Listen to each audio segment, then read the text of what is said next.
Well, these are friends of ours. They decided to purchase this beautiful home. From what I'm told by the owners, the house was built right after the World's Fair in 1909. Just the architecture already was amazing. There wasn't a whole lot done to it. Kind of been neglected a little bit over the years.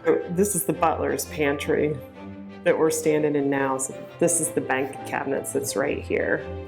And there was a big farm sink in here. The window's still there, so we just continued it around. The things we did in the butler's pantry was we added on to it, so we tried to make the other side look like it belonged. And this is all original hardware. It was fun. I mean, anytime you get to work with anything old and just add on to it, for me, I love doing that. It's the details. This house has a lot of interesting details.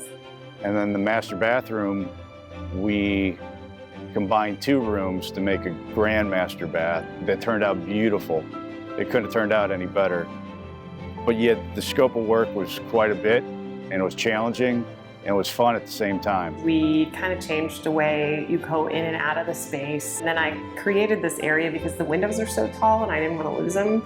And I drew in the floor plan like a big chair. And she's like, they first saw it and they're like, a chair in the bathroom? I'm like, yeah, let's have a chair in the bathroom. And I think she was just too tired to argue with me. But when I was over here the other day, she's like, we love our chair in the bathroom. And I do too. It just makes it comfortable and cozy. The other thing, the original bathroom that's upstairs has giant slabs of marble on the wall. So in the bathroom, in the shower, we did full sheets of marble just to kind of reflect what, you know, they would have done when they built the house originally, which is, you know, always cool. There's a lot to do. It was 3 separate rooms on 2 different floors. This is a huge project done for someone who, hopefully that she doesn't care that I tell you, but she got diagnosed with cancer right before they bought this house.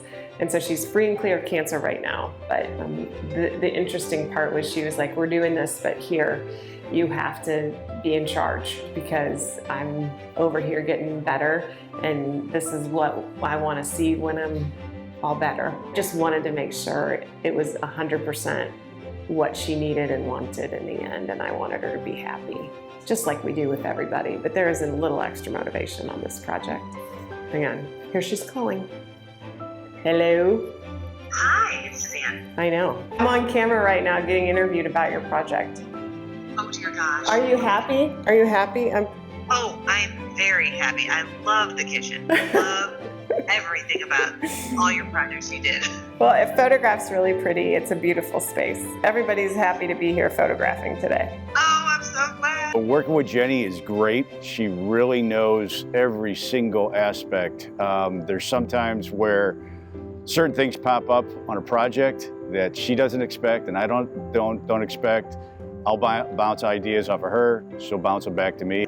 We come up with a really quick, simple fix that usually benefits the overall look and the aesthetics of the design. So this was the maid's dining room.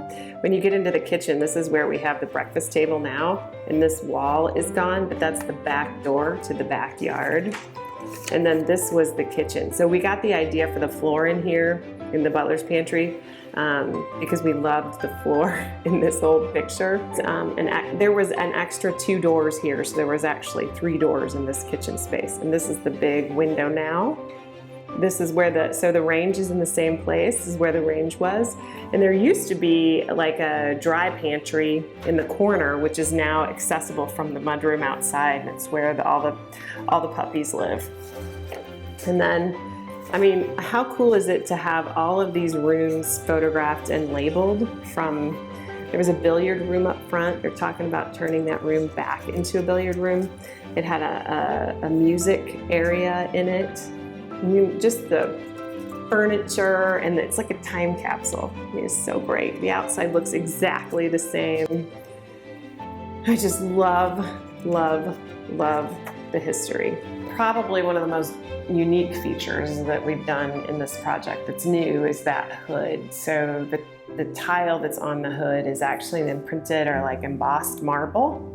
So the background is natural stone, and then it has the printing on it. And, you know, like, I just wanted to use it in a different way, not in a backsplash, not in a floor. And I think it turned out pretty cool. Just, I didn't want to mess with the windows, but I wanted to connect that L shape. So I put a bench seat in the corner. And Suzanne was telling me the other day that Chloe and Isabella sit there after school every day. It's like, who gets to sit there and do their homework while she's cooking dinner? So I think that's really fun. And then we just recently built a bench seat in the corner for them so they could shove their table there and have dinner there every night. So the kitchen is really functional, I think, for them. And they're both taller, so we did higher kitchen countertops. So they're thicker and taller, so it's taller than the average countertop in there also. There's quite a bit of customization in that space. I think they're in love with it. They raved and raved and raved about it. So much so, I think we're probably going to be involved in another project. She does. They do genuinely seem to love it. Even the girls, when you know, Chloe and Isabella love it, I'm happy if I made them happy. And next I'm going to do their bathroom, the girls, Chloe and Isabella, so hopefully I can nail that for them too.